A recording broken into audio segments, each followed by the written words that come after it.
भारत विकास संगम के इस कार्यक्रम 5वीं बार हो रही है इस विजयपुरी क्षेत्र में, जिसका महत्व अभी बात करने वाले और इस भूमिपुत्र आप सबको मालूम है। फ्लाइट में जब आ रहे थे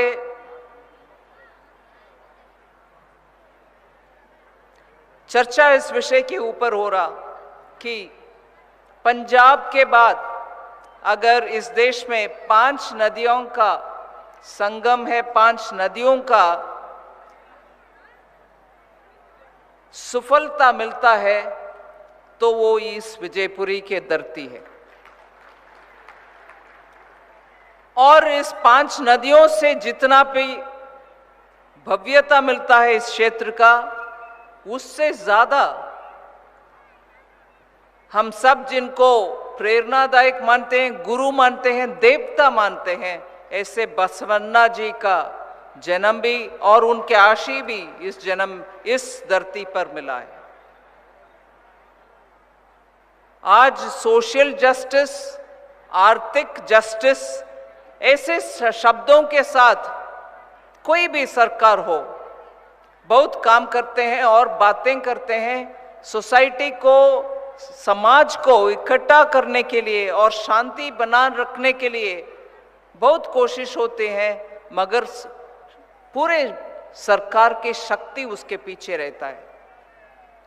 मगर इन बड़े कामों को एक ही व्यक्ति उनके आत्मविश्वास के साथ और उनके मनोबल के साथ अगर उन्हीं के तेजस के साथ आगे बढ़ाया तो वो स्वामी बसवन्ना है।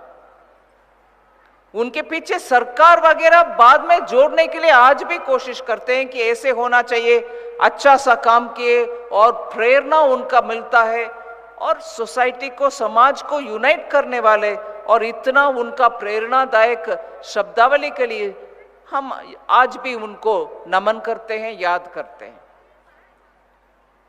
मगर वो एक व्यक्ति थे, एक ही व्यक्ति जिनका तेजस पूरे सिर्फ इस इलाके में ही नहीं, पूरे देश में और विदेश में भी आज उनका उदाहरण लेते हुए बात करते हैं कि कैसे 12वीं शताब्दी में ही इतना दूरदृष्टि के साथ बसवन्ना के विषय आज भी बोला जाता है। उसके पीछे मैं एक विषय जोड़ना चाहती हूं जो आज का इस महासंगम का विषय है,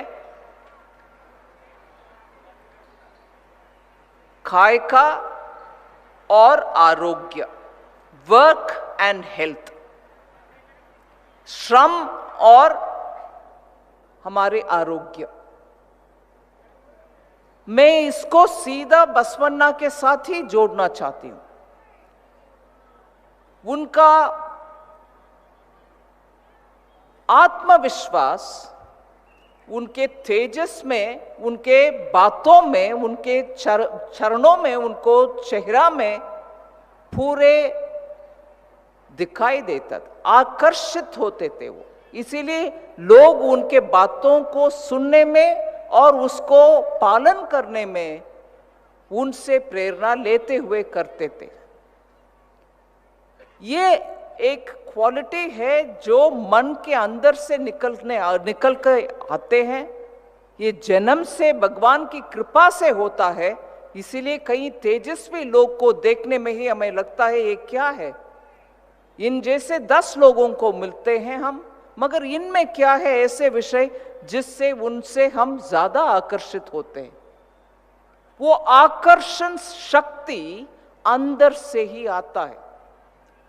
और जैसे मैंने पहले बोला कि जन्म से ही भगवान की कृपा से ही एक आध व्यक्ति को ऐसे ज्यादा वो क्वालिटी रहता है, मगर उसके बाद उनके जीवन शैली भी उससे जोड़ते हुए और आकर्षित बनाते हैं उनको। वो जीवन शैली का विषय है। आज मैं मानती हूं हम बात करते हैं हेल्थ के नाम पर। हमारी जीवन शैली ही हमारे हेल्थ का आधार बनता है।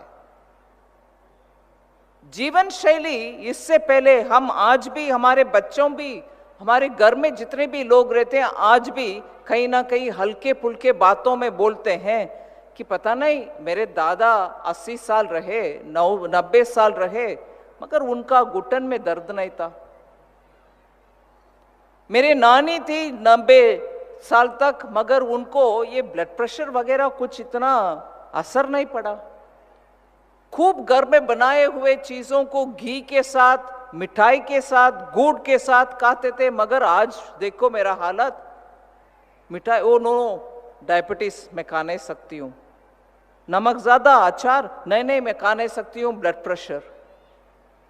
जीवन शैली उस समय ऐसा व्यक्ति का आरोग्य को मन में रखते हुए और आरोग्य को बढ़ाते हुए, अच्छा आरोग्य को बढ़ाते हुए उनका शैली, जीवन शैली भी ऐसे ही था। मगर आज हम बहुत सारे ऐसे विषयों में उलझ करके ये सब भूल गए। छोटे और एक उदाहरण बोलने वाले हूं। सूरज राइज होने के बाद ही हम बहुत सारे ऐसे काम करते हैं आजकल, जो पहले जमाने में लोग सूरज उड़ने के बाद से, पूर्व से ही करते थे। फिर शाम में सनसेट के बाद बहुत सारे काम नहीं करते। और हम आजकल, क्योंकि बिजली आ गए, सड़क आ गए, मैं ये गलत नहीं बोल रही हूं, मगर ये सब आने के बाद हमें मिलता है ऐसे सुविधा जिसमें हम आरोग्य को भूल करके रात 9 बजे तक भी खाना खाते हैं। ठीक है, घर में बैठ करके खा सकते हैं, आराम है, सुविधा है, मगर उसमें आरोग्य में शायद एक कॉम्प्रोमाइज भी होता है। सनसेट के बाद जब खाओगे और उसके बाद आप जाकर के 8 बजे 9 बजे से कुछ पढ़ो लिखो कुछ करो, फिर सोने के अवस्था में पेट भर कर के सो रही हो, वो डाइजेस्ट होने के लिए समय भी लगता है। और हमारे जीवन शैली के वजह से और कम फिजिकल एक्टिविटी के वजह से भी हमारे ऊपर असर पड़ता है। ये पहले जमाने में बायोलॉजिकल, हमारे बॉडी में जितना भी सिस्टम्स है, बायोलॉजिकल क्लॉक को नेचर की क्लॉक से लिंक करते हुए सुबह कुछ काम करना, दोपहर में करना, शाम में कुछ काम करना, शाम में अंधेरा होने के बाद कुछ काम नहीं करना, ऐसे हमारे ऊपर सिस्टम, ऐसे सिस्टम था जो नेचर का सिस्टम से जोड़ते हुए हम लिंक करते थे, जिसके वजह से हमारे बॉडी और फिजिकल फिटनेस में अच्छा प्रभाव हुआ, नेगेटिव प्रभाव कम हुआ। मगर आजकल हम ये सब को भूल करके जब मर्जी खाओ, जो मर्जी खाओ, इस रास्ते पे चलते हुए एक और विषय अभी मैं जोड़ रही हूं जो आज का इस संगम में इंपॉर्टेंट है। हमारे लोकल एरिया में जो जितना मिलता है, सुभिक्ष मिलता है, जितना भी चाहिए मिलता है, उससे ज्यादा हम कंज्यूम करने लगे।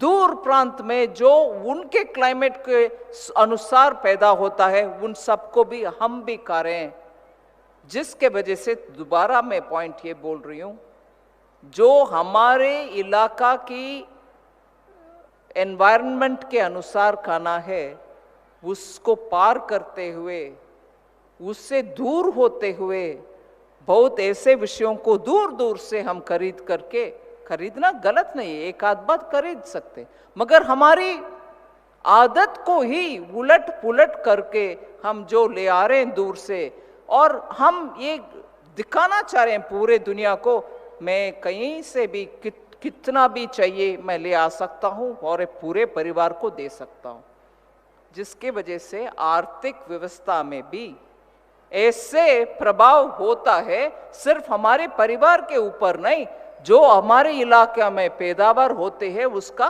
कम वैल्यू, और दूसरे जगह से जो आता है उसको दाम देख करके, जो अंग्रेजी में बोलते हैं थ्रू योर नोस यू पे एंड गेट दैट। कर्नाटक में एक अच्छा सा उदाहरण मुझे मिलता है, इसीलिए वो बोलना चाहती हूं। सबके लिए ये वर्तित नहीं है, मगर मैं सिर्फ उदाहरण के नाते बोलती हूं। पर्टिकुलरली उत्तर कर्नाटका में मिलेट्स बहुत ग्रो करते हैं, कोर्स ग्रेन्स बोलते हैं, जोवार, ऐसे बहुत सारे कोर्स ग्रेन्स जिसको इरिगेशन से कम ताल्लुक है, बारिश जब आता है उससे भी वो पैदावार कर सकते हैं, सूखापन में भी वो खड़े होता है, दिक्कत नहीं है, किसानों को उनका अच्छा दाम मिलता तो सबको आनंद भी मिल सकता है। ज्यादातर हमारे खाने में वही थे कोर्स ग्रेन्स, पहला लोकल सब्जी, उसमें थोड़ा दाल भी।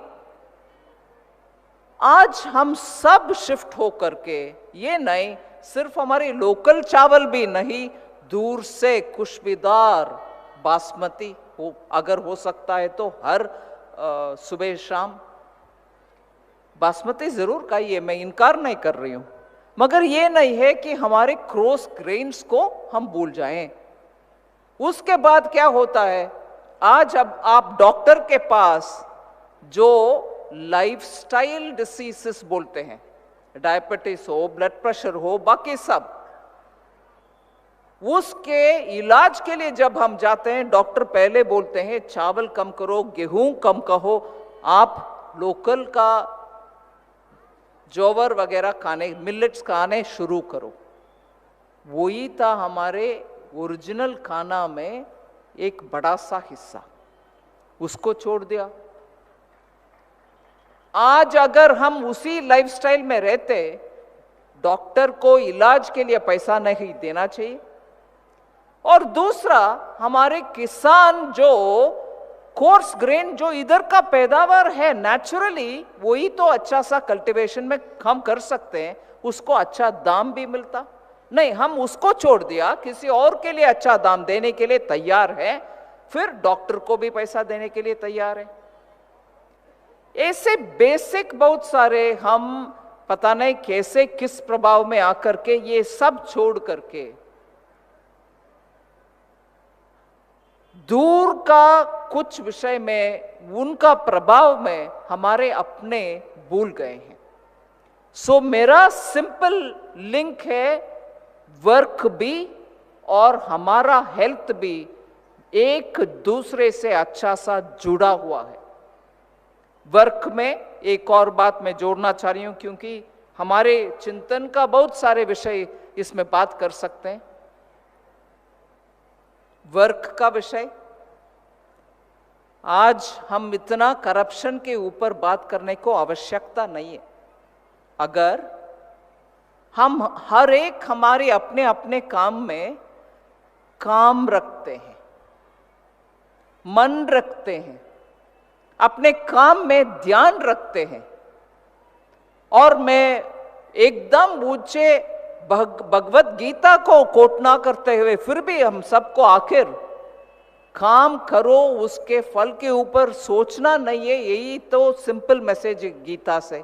गीता के नाम में वो करो, या तो आपके अपने ही वैल्यू सिस्टम के नाते काम में काम लगातार रखते जाओ, फिर काम ही आपको पसंद में आएगा।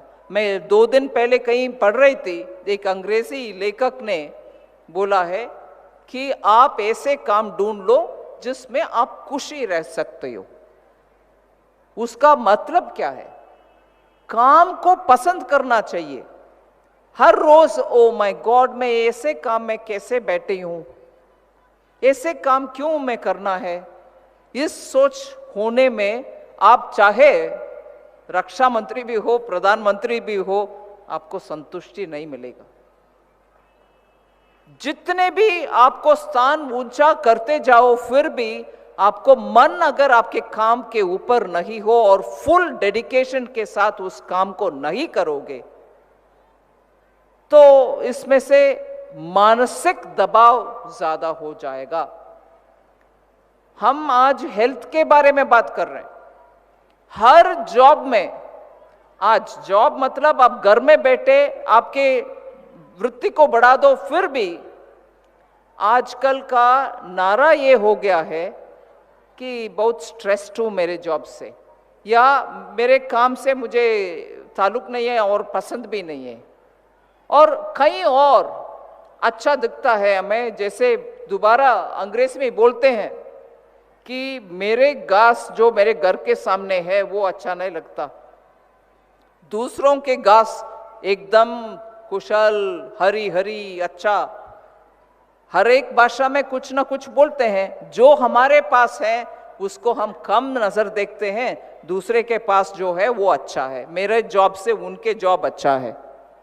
इस मानसिकता से हम बार बार एक विषय बोलने लगे कि आई एम वेरी स्ट्रेस्ड, मुझे ये पसंद नहीं आ रहा, आई वॉन्ट समथिंग एल्स। वो समथिंग एल्स का लायक हम है क्या? अगर वो समथिंग एल्स का लायक हम हो गया तो फिर इस जॉब में ही वो लायकपन इसमें क्यों नहीं हम दिखा रहे? हर जॉब के लिए हम बदलते होना है, हमारे स्किल सेट वो कर रहे हैं क्या, वो भी हम सोचना पड़ेगा। मगर मैं मानती हूं भारत विकास संगम के इस आइडिया ही हम सब सोचने लायक है। हमारी वर्क कल्चर और उससे इंपैक्ट हमारे हेल्थ के ऊपर।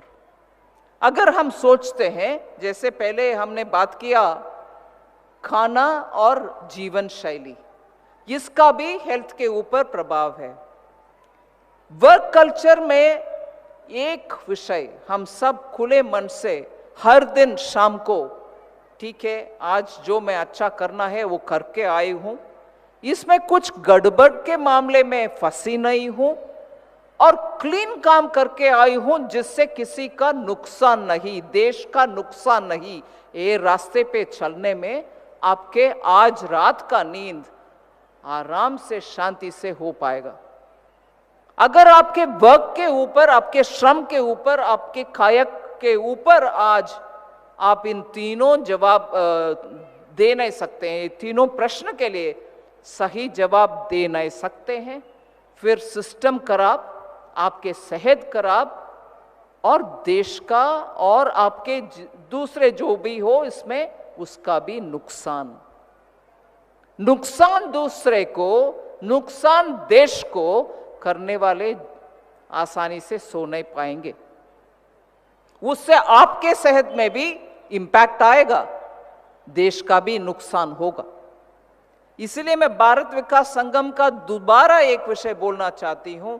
ऐसे पब्लिक के सामने इन विषयों को खुले मंच में बात करने में जरूर हम सब में जैसे बसवन्ना चाहते थे वो चेतावनी आएगा, वो चैतन्य हम अंदर, हमारे अंदर से आएगा, जिससे हमारे समाज अच्छा समाज बनेगा, जो पहले से भी त्याग भूमि और संपन्न भूमि माना जाता। सब कुछ है इधर, फिर भी बहुत सारे लोग ये सब छोड़ करके देश के लिए सेवा करते थे या भगवान के नाम लेकर के सेवा करते थे।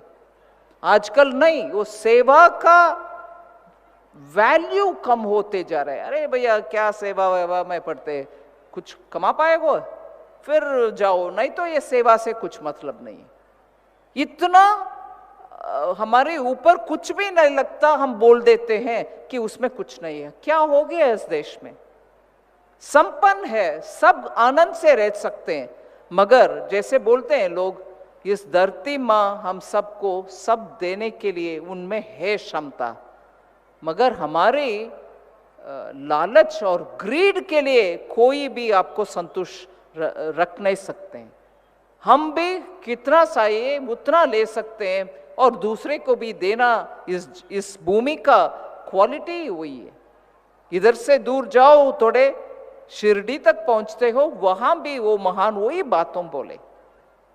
भारत देश का तत्व ही सेवा और त्याग।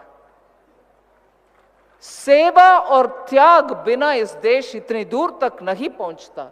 आप भगवान श्री कृष्ण के समय से देखिए, महाभारत से देखिए, बहुत सारे राजवंश के देख लीजिए, त्याग, उनको जितने भी है वो आकर के हमारे सामने ये दिखावा के लिए कुछ नहीं किए, देश के लिए किए। दिखावा के लिए जो राज ने दिया और दिखाया वो इतना सबके मन में बसाया नहीं। इसलिए मैं इससे ज्यादा ना बोलते हुए, इससे विस्तार से बोलने वाले मेरे से बहुत अच्छे बोलने वाले बहुत सारे हैं, मगर मुझे इधर हमारे पूर्व राज्यसभा सदस्य ने बुलाया, मैं जरूर इसको ना करते हुए आई हूं।